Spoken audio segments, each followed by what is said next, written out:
नमस्कार दोस्तों, मैं हूँ आपकी दोस्त शिखा। हमारे आज के इस सेशन में हम एमपीपीएससी प्री के न्यू सिलेबस के यूनिट 1 के लास्ट टॉपिक को कवर करेंगे। हमारे पिछले लेक्चर में हमने आधा पढ़ लिया था इसे। आज हम ये पढ़ेंगे कि वर्तमान के जो 28 राज्य और 8 केंद्र शासित प्रदेश हैं, तो वो किस प्रकार से बने। तो शुरू करते हैं दोस्तों। अंग्रेजों से पहले का भारत 21 इकाइयों में बटा हुआ था। जब अंग्रेजों ने हमारे भारत पे कब्जा नहीं किया था, उसके पहले का जो भारत था वो 21 इकाइयों में बटा हुआ था और अंग्रेज इन इकाइयों को बोलते थे सूबे।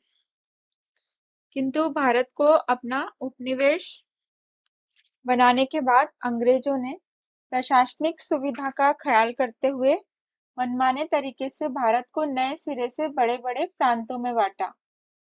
जब भारत को अंग्रेजों ने अपना उपनिवेश बना लिया था, उपनिवेश का मतलब किसी देश पे आर्थिक लाभ की दृष्टि से कब्जा करना, आर्थिक लाभ की दृष्टि से कब्जा करना।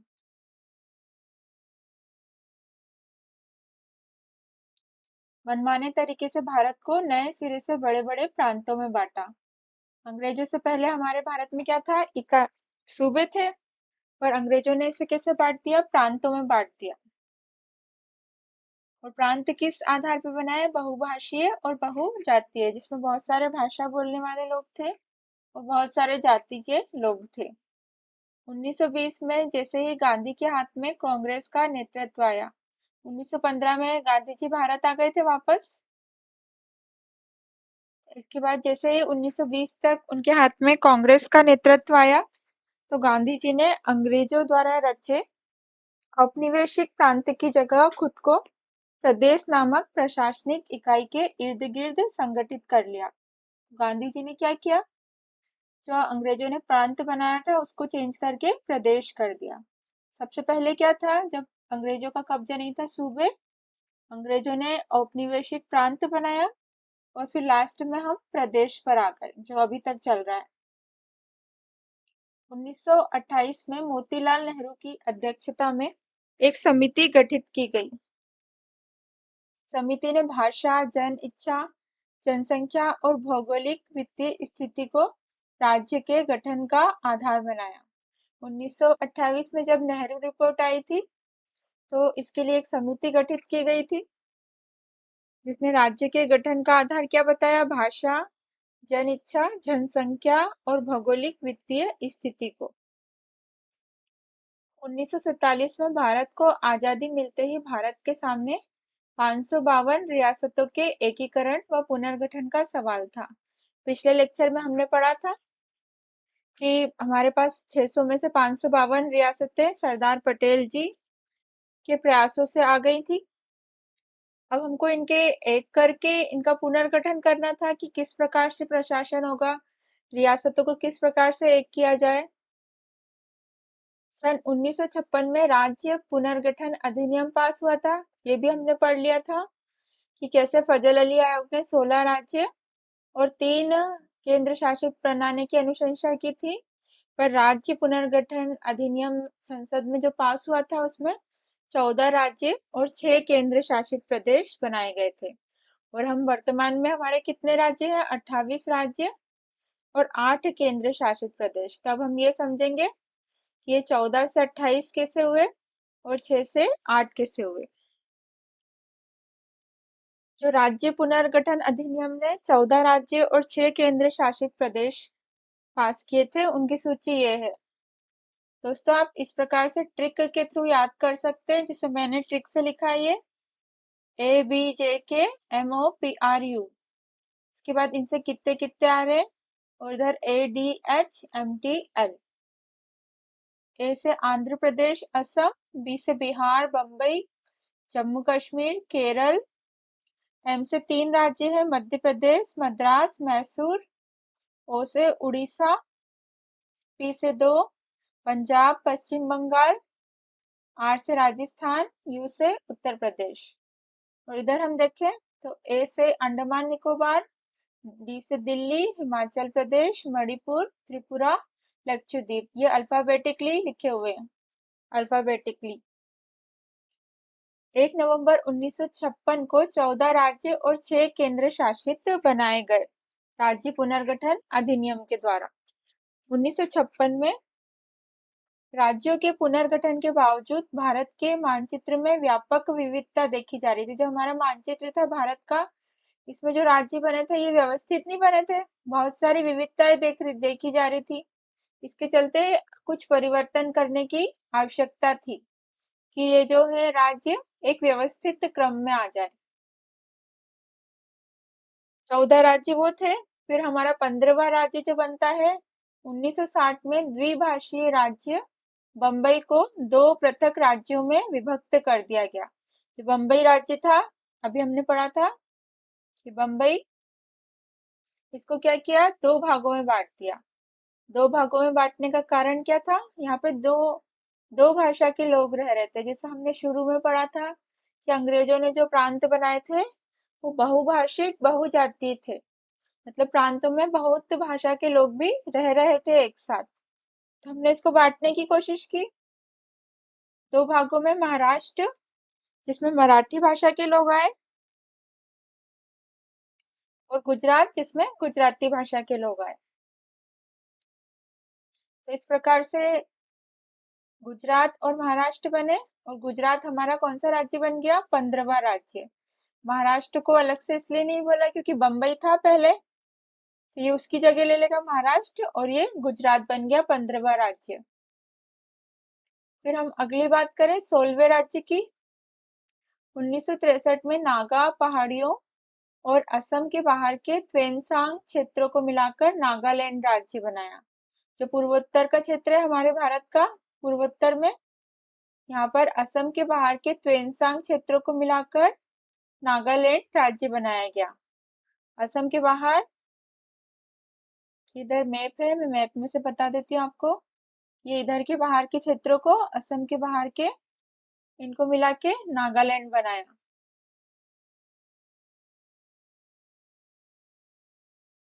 एक बार फिर से समझ लेते हैं। 14 राज्य थे और 6 केंद्र शासित प्रदेश थे। इसके बाद जो बंबई था उसको बांट दिया गया। एक तो महाराष्ट्र जो कि बंबई का ही क्षेत्र रह गया, और दूसरा बन गया गुजरात। ये हमारा 15वां राज्य बन गया गुजरात।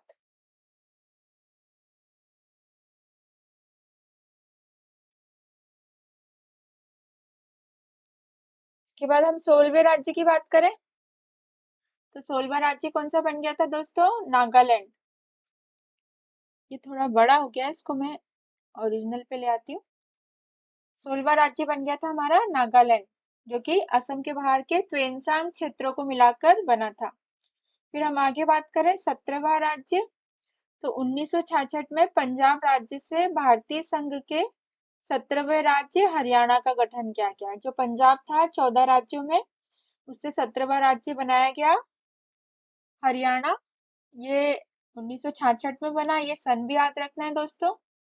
1960 में बना था 15वां गुजरात, 63 में 16वां नागालैंड, 17 में 17वां राज्य पंजाब 1966 में। फिर हम 18वें राज्य की बात करें तो 1971 में जो केंद्र शासित प्रदेश में लिया था हमने हिमाचल प्रदेश, इसको राज्य का दर्जा दे दिया गया। जो इधर लिख रखा था हमने हिमाचल प्रदेश, इसको बदल के क्या कर दिया, एक राज्य का दर्जा दे दिया, हरियाणा का गठन किया गया। फिर हम अगले राज्य की बात करें, हिमाचल प्रदेश को राज्य का दर्जा दिया गया। यह हरियाणा से लगा पहाड़ी क्षेत्र था, 18वां। 1972 में पूर्वोत्तर भारत के मानचित्र में व्यापक परिवर्तन आए। जो हमारे पूर्वोत्तर का भारत था इधर का, यहाँ पर व्यापक परिवर्तन आए। 2 केंद्र शासित प्रदेश मणिपुर, त्रिपुरा व उपराज्य मेघालय को राज्य का दर्जा प्रदान किया गया। जो पहले मणिपुर और त्रिपुरा केंद्र शासित थे, इनको राज्य बना दिया गया, और मेघालय उपराज्य था, इसको भी राज्य बना दिया गया।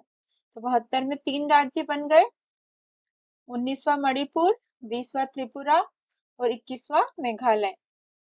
तो हमारे पास 21 हो गए 14 से। फिर हम आगे चले 22वां राज्य, 1947 तक सिक्किम भारत का एक शाही राज्य था, जहां चोंग्याल का शासन था।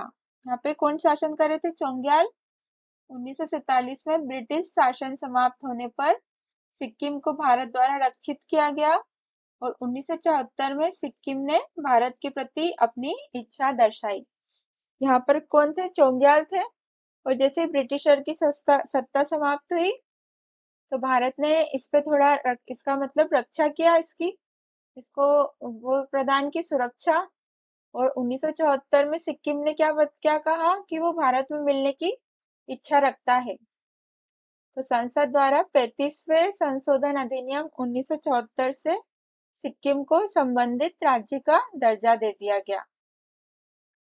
1986 में भारत और मिजो नेशनल फ्रंट का समझौता होता है। जो भारत है वो, और इधर पूर्वोत्तर में मिजो नेशनल फ्रंट, इनका समझौता होता है।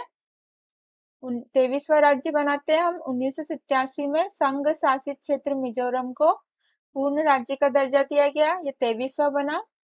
24वां संघ शासित क्षेत्र अरुणाचल प्रदेश को पूर्ण राज्य का दर्जा दिया गया।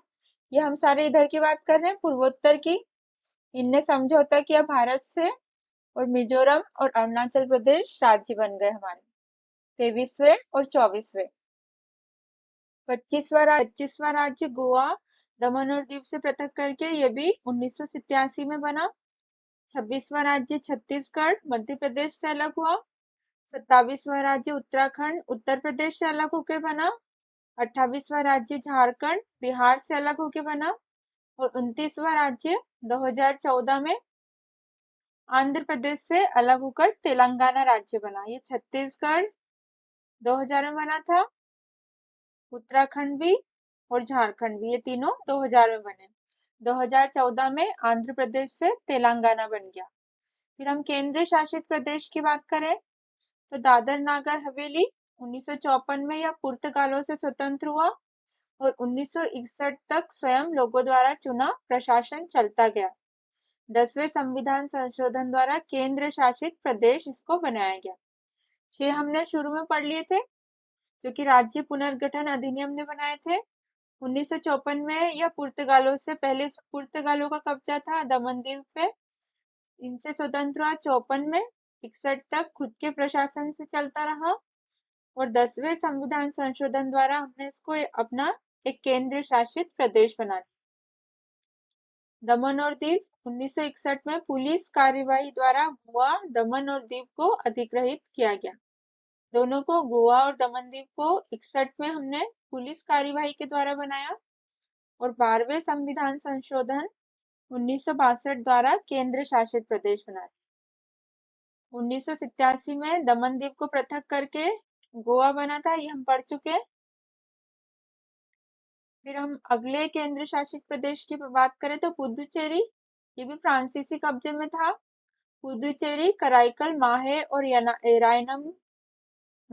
यनम के रूप में जाना गया। जो पुदुचेरी है ये 4 भागों में बटा हुआ है दोस्तों, कराईकल, माहे, पुदुचेरी और यनम। ये एक यहाँ पर है, एक इसका हिस्सा है, दूसरा यहाँ, तीसरा यहाँ और चौथा यहाँ। कराईकल, माहे, पुदुचेरी और यनम, ये एक ऐसा केंद्र शासित प्रदेश है जो अलग अलग जगहों पर बटा हुआ है।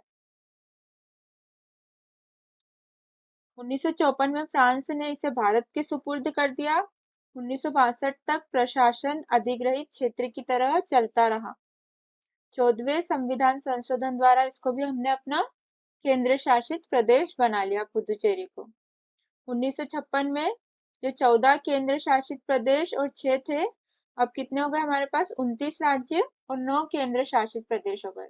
और अब वर्तमान में कितने हमारे पास? 28 राज्य और 8 केंद्र शासित प्रदेश, क्योंकि 29 राज्यों में एक जम्मू कश्मीर भी था।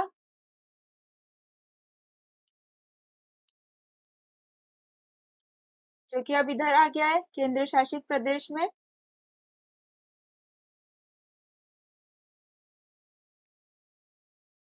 इसके बाद ये पूरी लिस्ट दे रखी है 28 राज्यों की और 8 केंद्र शासित प्रदेशों की। पहले 29 थे, जिसमें से जम्मू कश्मीर को 2019 में केंद्र शासित प्रदेश में आ गया और अब हमारे पास कितने हैं? 28 राज्य और 8 केंद्र शासित प्रदेश। इनकी ये सूची दे रखी है दोस्तों। ये आपको समझ में आया होगा कि कैसे 14 राज्य और 6 केंद्र शासित प्रदेश से हमने 28 राज्य और 8 केंद्र शासित प्रदेश पर आए। अगर इसमें कहीं भी आपको कोई दिक्कत आती है तो आप कमेंट करके पूछ सकते हैं दोस्तों। बहुत बहुत धन्यवाद दोस्तों।